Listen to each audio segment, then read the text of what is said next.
Hey class. So I want to introduce you to a little something that's been a passion project of mine for the past year or so. So this is a musical instrument. Now, if you've been to any of my classes before, you'll know that I have a thing for music. Often I have a ukulele close to hand. Uh, it makes my day better. So I wanted to do something with home-based electronics and music that would not only entertain me, but also entertain my little person. But I also wanted to be fun, and I wanted to be able to connect to other things. So finally, after quite some time and some help from my absolute wizard of a friend, Ashley, who put this project together in a very nice looking package, let's take a look. And here it is. We have a xylophone, and it looks like just a regular children's xylophone. And usually at the end of that children's xylophone, we have a little bit of a lead, and it leads to a handle to grab the xylophone by, but not in this case. No, no, no. Right now, that leads to this guy right over here.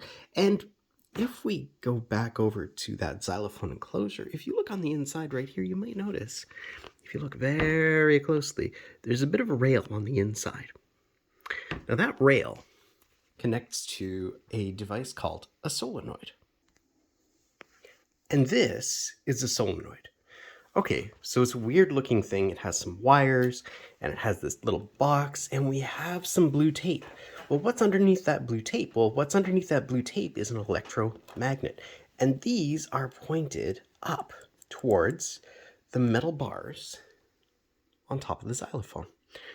So when that electromagnet gets fired, it pushes this plunger up. And that plunger goes up at a decent pace to the metal bar and makes it go ding. But we don't just have one. No, no, no. We have 1, 2, 3, 4, 5, 6, 7, 8. One solenoid for each musical note in our scale.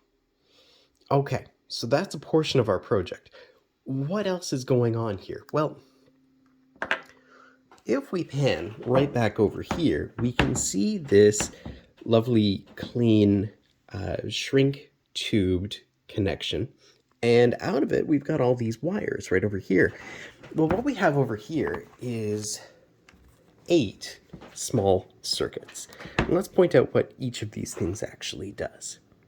So each circuit is composed of a few different parts. This right over here is a MOSFET, and that is a solid state switch. It receives a signal, and the signal tells it whether or not it should let power go through into this mess of cables right over here, specifically just one portion of that mess of cables. And if we pop in really close, let's see if we can get close enough here. We can kind of see that there are these little things that look like Coke cans right underneath these wires. You can kind of see them lying sideways and at a bit of an angle. Well, they prevent a kickback of electricity when it pops through from destroying our solenoid. So a little bit of circuit protection. So we have not just one of these, but 8.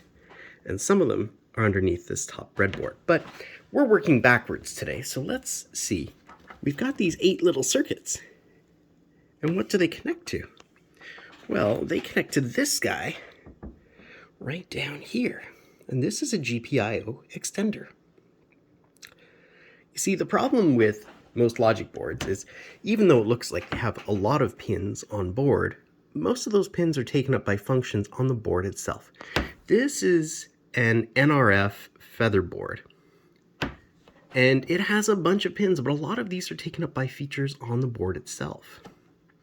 So what do? How do we get 8 connections that we can just use whenever we want? Well, that is when we employ this GPIO board, general purpose input output, and it links to clock and data on this board up here.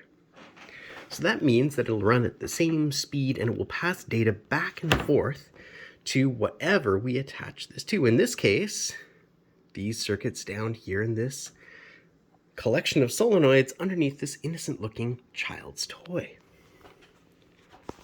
So now we've got that part there. We have our small circuits. We have our mechanical properties, our solenoids, which will make these go ding.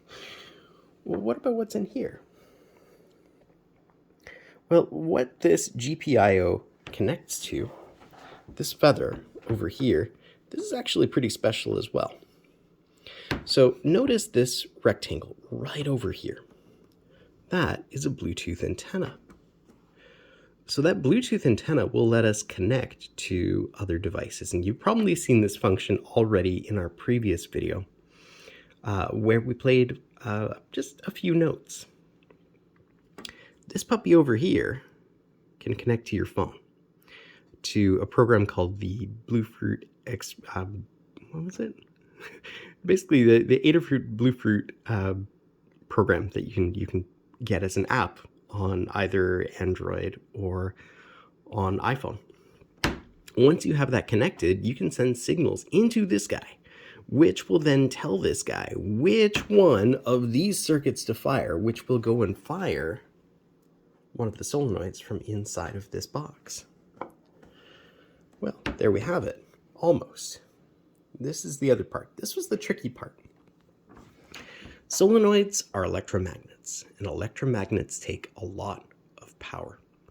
So it actually required two power sources. So we have one over here. This powers our logic board. And then we have a second one. You can kind of see it right down there. Here are our connections, and that goes to this. So this puppy right over here is giving our power to our electromagnets. So they're on completely separate circuits. And of course, pop this all the way over here. We have our two electrical connectors right over there. Well, there you have it. So this started out as a mess of wires and a bit of a dream, and there's more yet to come. So the next thing I want to do with this puppy is I would like to connect this up to other devices.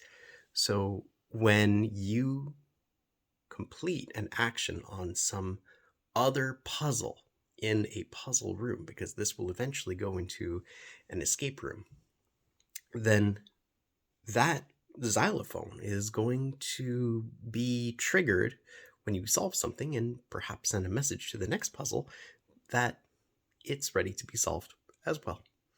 But that's for a future video. Thanks for following along, and I hope you build awesome things. Cheers.